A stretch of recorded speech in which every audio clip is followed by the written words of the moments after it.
Inilah ajaran teragung yang telah diturunkan baginda Nabi Muhammad SAW kepada para sahabat, tabi'in, tabi'ud, sampai kepada al-ulama warasatul anbiya.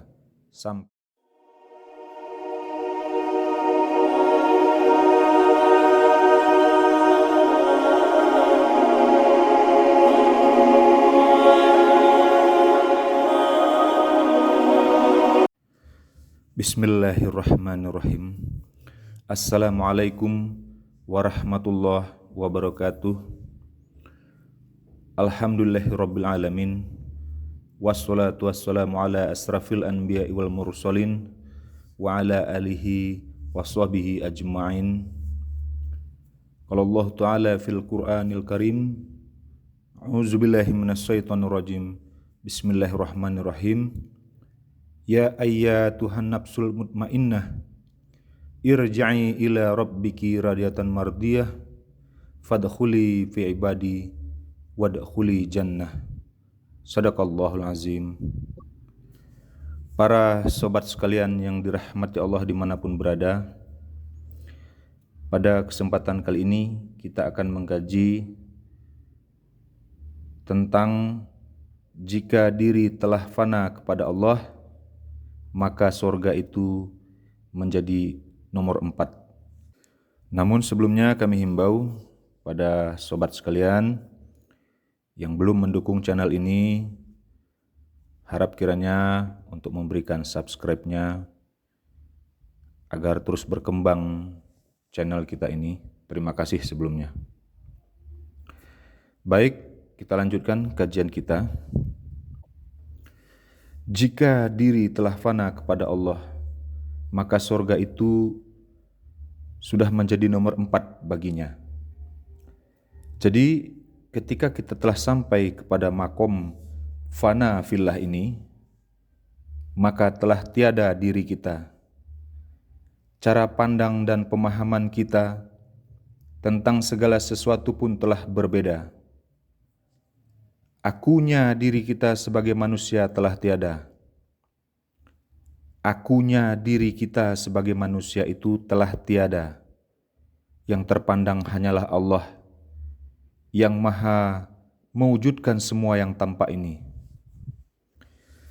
Kita memandang bahwa semua perbuatan makhluk fana dalam perbuatan Allah, termasuk nama, sifat, dan zat makhluk itu semua. Semuanya fana dan kembali kepada wujud Allah. Ketika kita telah merasa lebur atau larut dalam af'al, asma, sifat, dan zat Allah, maka fanalah diri kita kepada Allah itu. Jadi ketika kita merasa telah lebur dan larut ke dalam af'alullah, asma Allah, sifat Allah, dan zat Allah itu, maka fanalah diri kita kepada Allah itu. Sehingga pada saat itu kita hanya akan merasakan kenikmatan yang luar biasa, kenikmatan yang tidak bisa diurai dengan kata-kata, kenikmatan yang sangat indah, yang sangat luar biasa bersama dengan Allah itu. Ungkapan itu tentunya hanya secuil kalimat yang bisa menggambarkan keadaan fana itu, yaitu fana kepada Allah itu. Bahkan sahabat Nabi Sayyidina Ali radhiyallahu anhu berkata dalam mengungkapkan kefanaannya dengan Allah itu dengan kalimat, di dalam fanaku leburlah kefanaanku, namun di dalam kefanaanku aku mendapatkan al-haq. Pada keadaan ini sebenarnya hanya dimengerti oleh orang-orang yang telah sampai dan mengalaminya. Inilah yang dikatakan oleh para arif billah, man zakka a'raf wa man lam ya'zuk lam ya'rif. Siapa yang mengalamin maka dia akan mengerti, dan siapa yang tidak mengalami, maka dia tidak akan mengerti.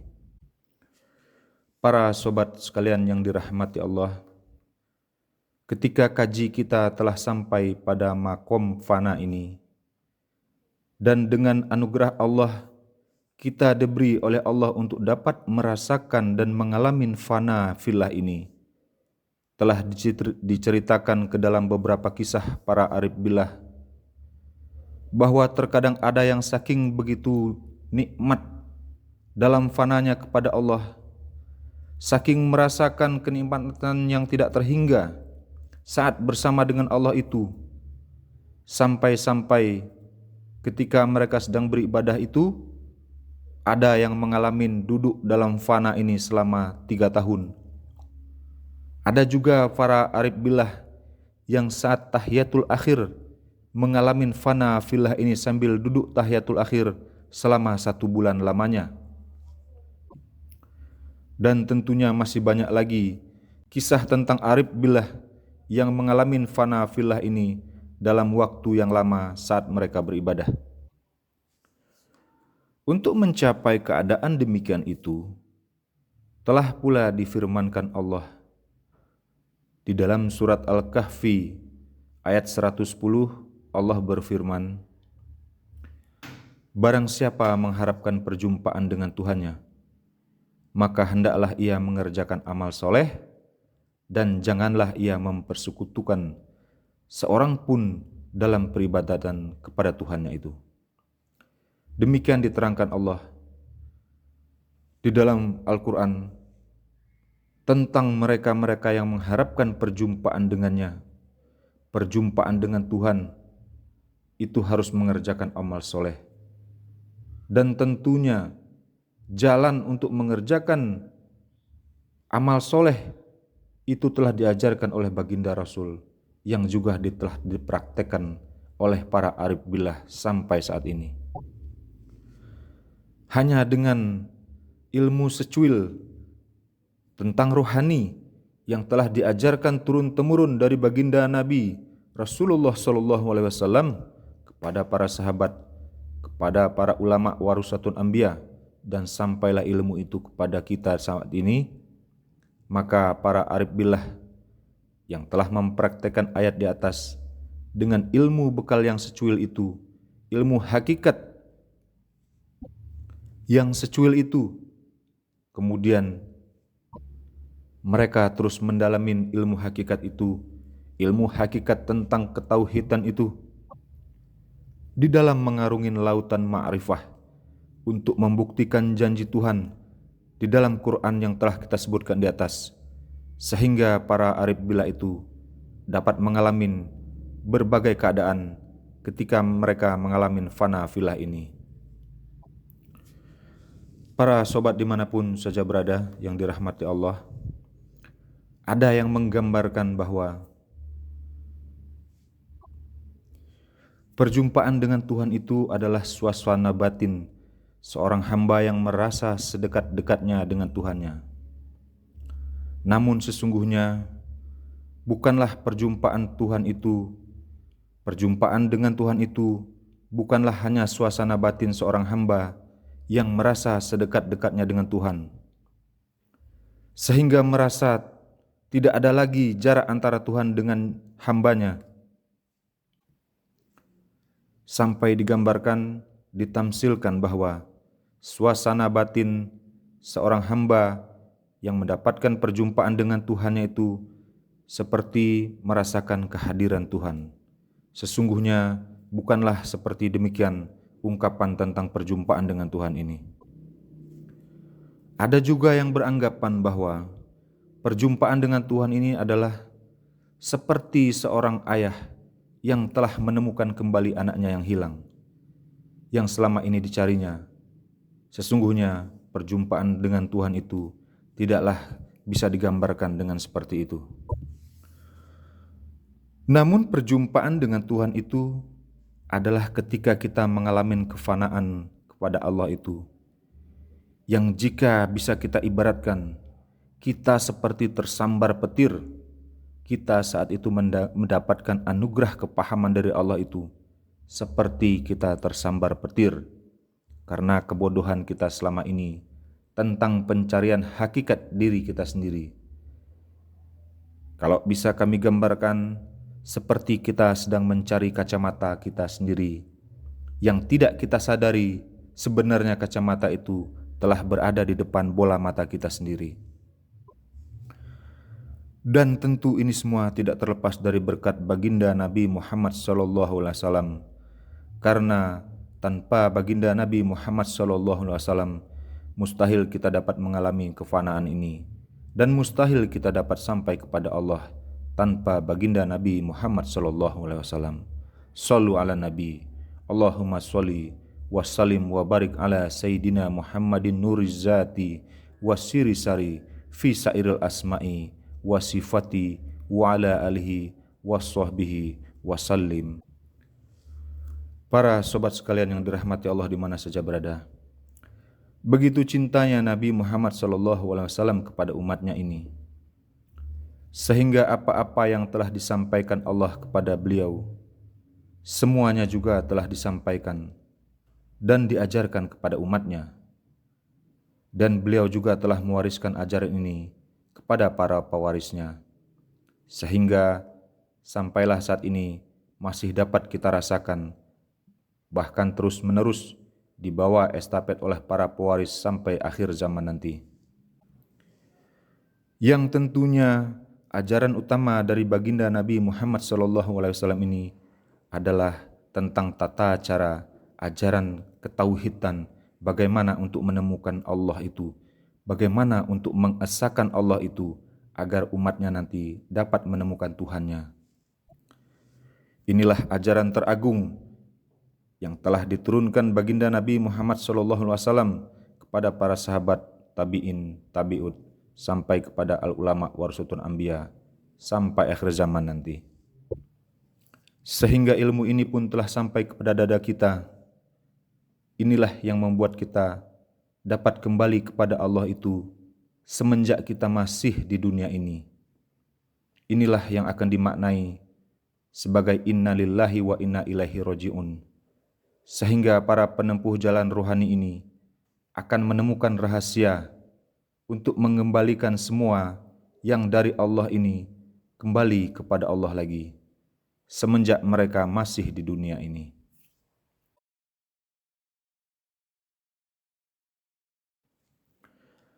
Bagi para penempuh perjalanan rohani ini dalam menuju kepada Tuhannya, Allah Subhanahu wa Ta'ala, janganlah berhenti sebelum sampai menemukan janji Tuhan yang telah difirmankan oleh Allah di dalam Al-Quran surat Al-Ankabut ayat 5. Barang siapa yang mengharap pertemuan dengan Allah, maka sesungguhnya waktu yang dijanjikan Allah itu pasti datang. Dan dialah yang maha mendengar lagi maha mengetahui. Oleh karenanya, bagi para salik yang saat ini sedang menempuh dalam perjalanan rohani menuju Allah ini, di bawah bimbingan seorang guru mursyid, teruslah berjalan dengan sabar dan tekun. Dalam memahami ayat di atas, tentu untuk mendapatkan bukti janji Allah di dalam Al-Quran itu, kita harus terlebih dahulu menemukan jalannya, bukan hanya sebatas berharap untuk berjumpa dengan Tuhan itu tanpa mengetahui jalannya.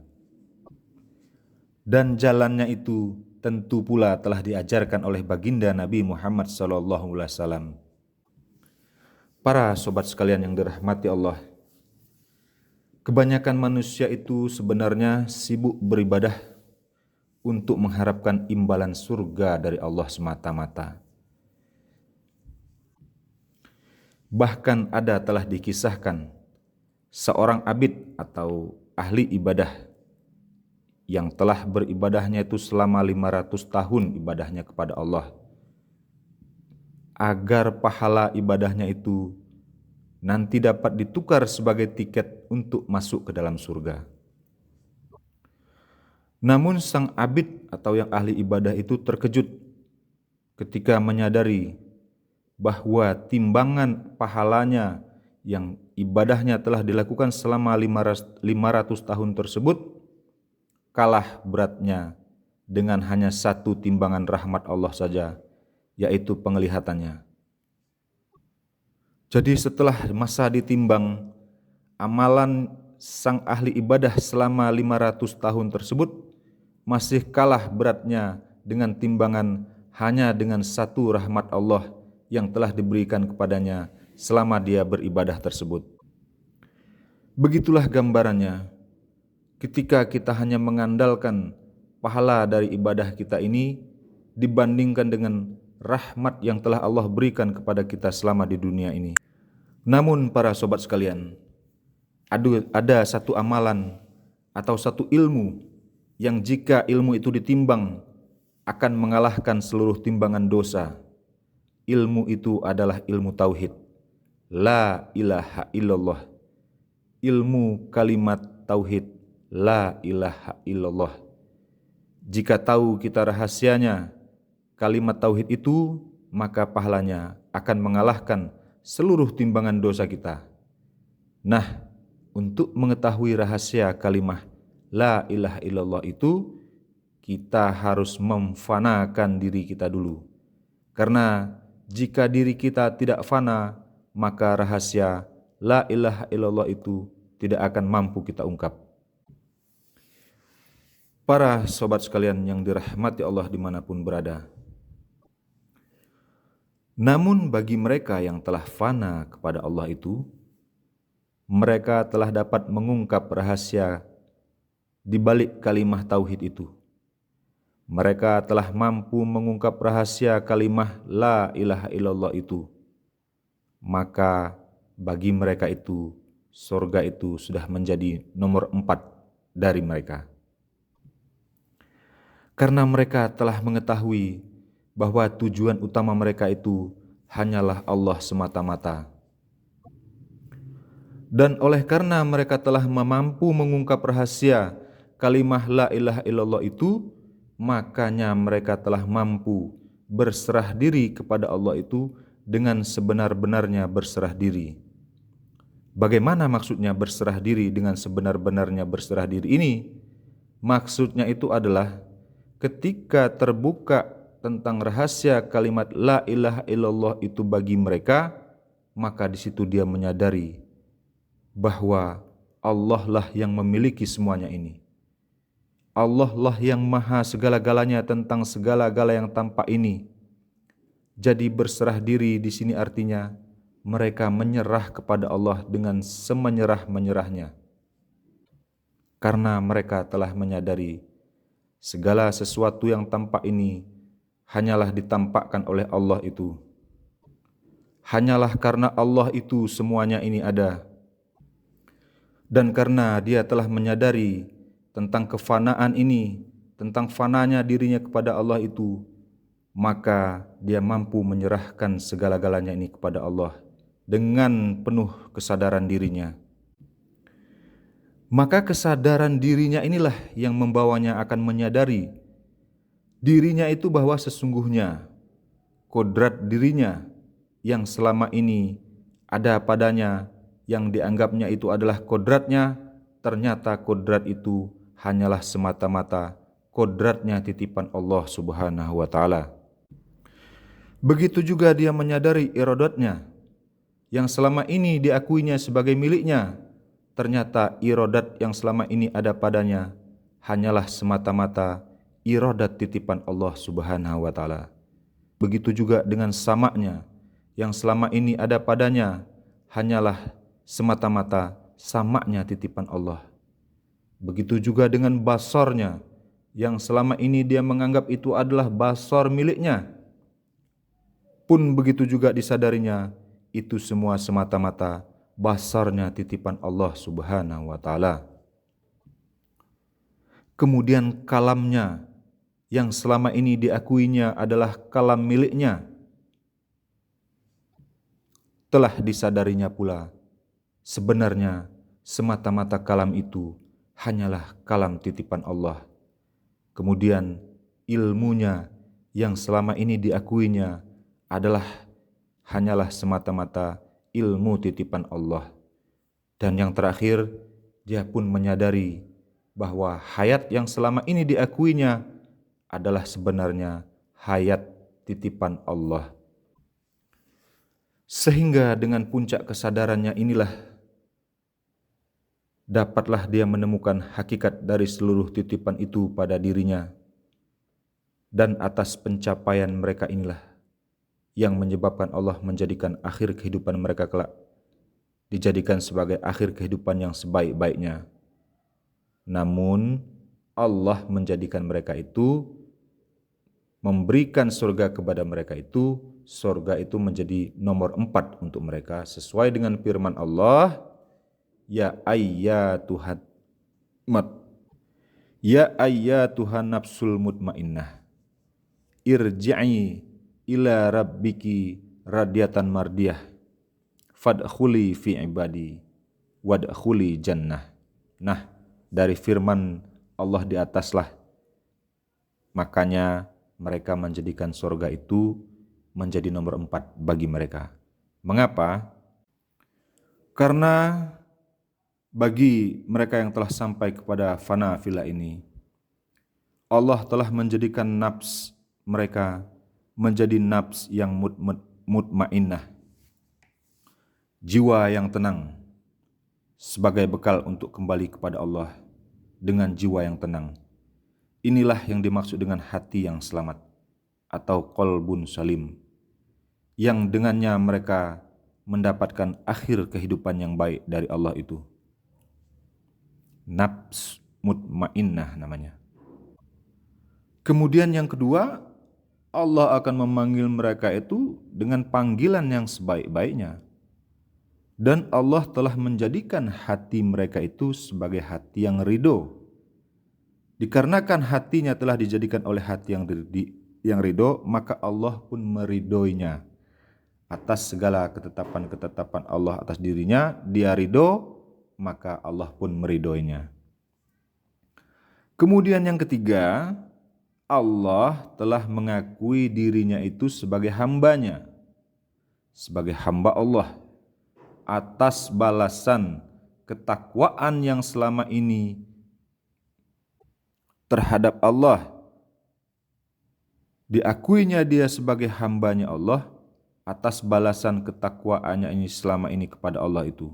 Bukan dirinya yang mengaku hamba Allah, tetapi Allah lah yang mengakui dirinya sebagai hambanya.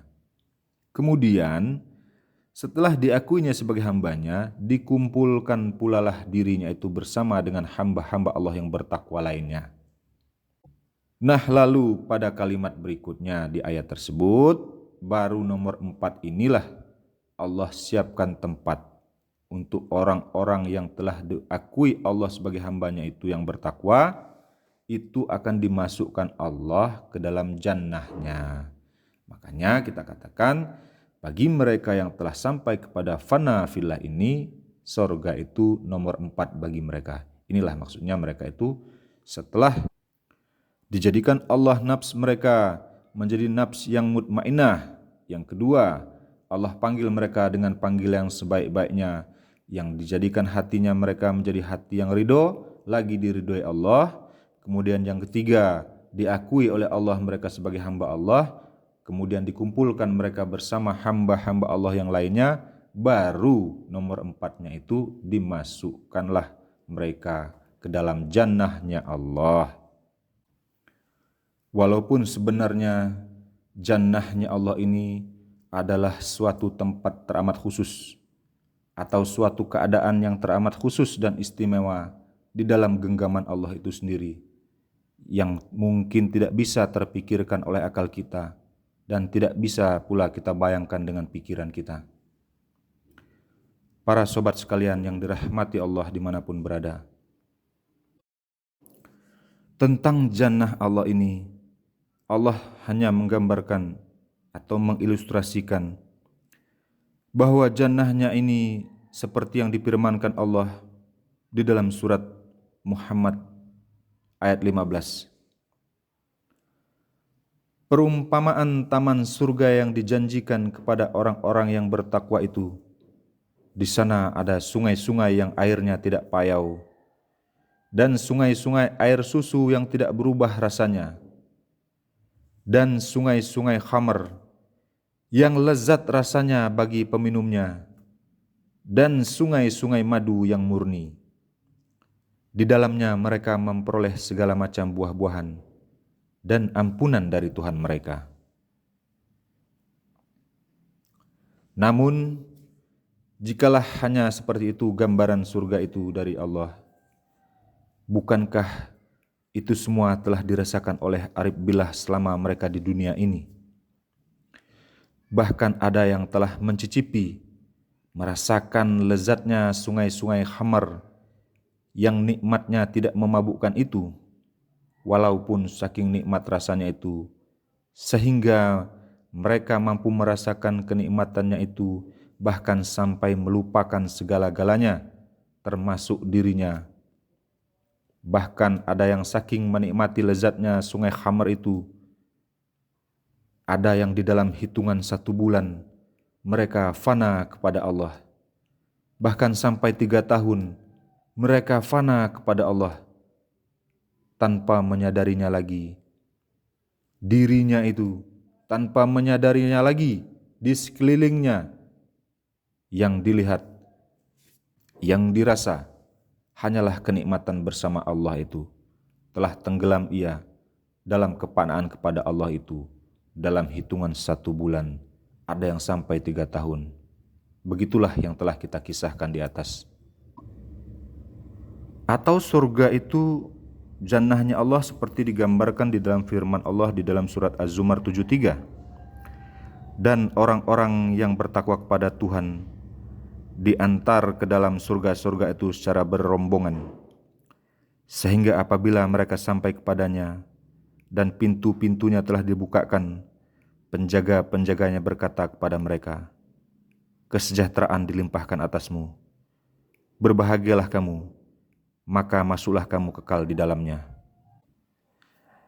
Jikalah gambaran surga itu seperti itu, mereka akan dimasukkan ke dalamnya dan kekal lagi di dalamnya. Hal ini tentu akan menjadi kegelisahan bagi para arif billah. Mengapa kegelisahan para arif billah ini?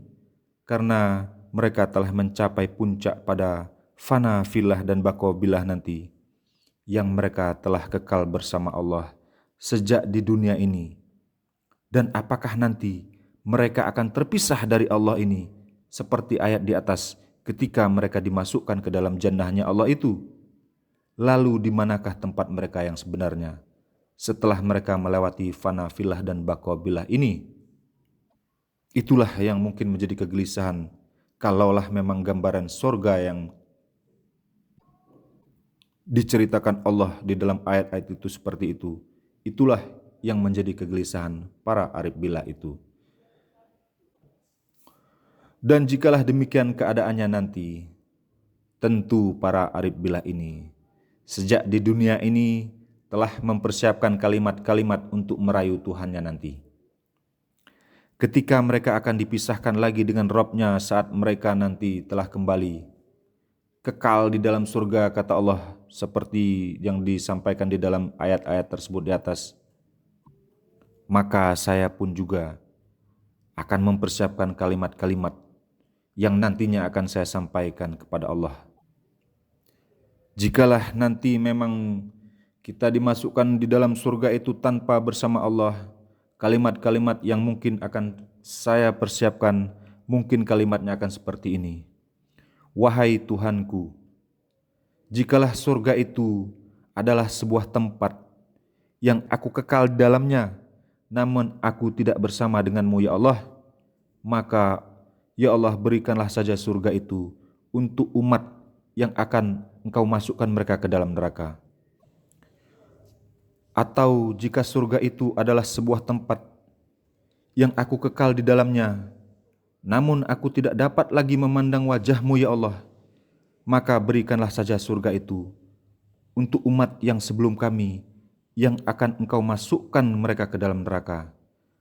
Namun jika surga itu adalah di mana aku dan Engkau terus bersama ya Allah, dan aku kekal di dalamnya, dan Engkau terus melanjutkan cerita-cerita indah-Mu tentang manusia bodoh yang mencari kacamatanya yang sedang dipakainya, tentang manusia mencari kacamatanya yang sedang dipakainya, atau cerita ikan-ikan di tengah samudra yang sibuk mencari air laut, atau tentang burung-burung yang terbang di angkasa yang sibuk mencari angin, maka di situ pula akhir rinduku padamu ya Allah akan aku kubur selama-lamanya. Inilah karenanya mengapa jannah Allah ini kami sampaikan di atas adalah sesuatu yang tidak bisa dipikirkan dan dibayangkan, karena jannah itu merupakan balasan Allah kepada hamba-hambanya yang bertakwa. Jannah itu merupakan sebuah balasan yang terindah dari Allah, balasan yang terbaik dan teristimewa bagi Allah untuk hamba-hambanya yang bertakwa, yakni kebersamaan dengan Allah, yang kekal bersama dengan Allah di dalam rahasia Allah. Hanya Allah, Allah dan semata-mata hanya Allah. Semoga kita semua termasuk ke dalam orang-orang yang diakui sebagai hamba Allah dan mendapat jannahnya Allah. Amin, amin, amin ya rabbal alamin. Billahi taufiq wal hidayah. Wassalamualaikum warahmatullahi wabarakatuh.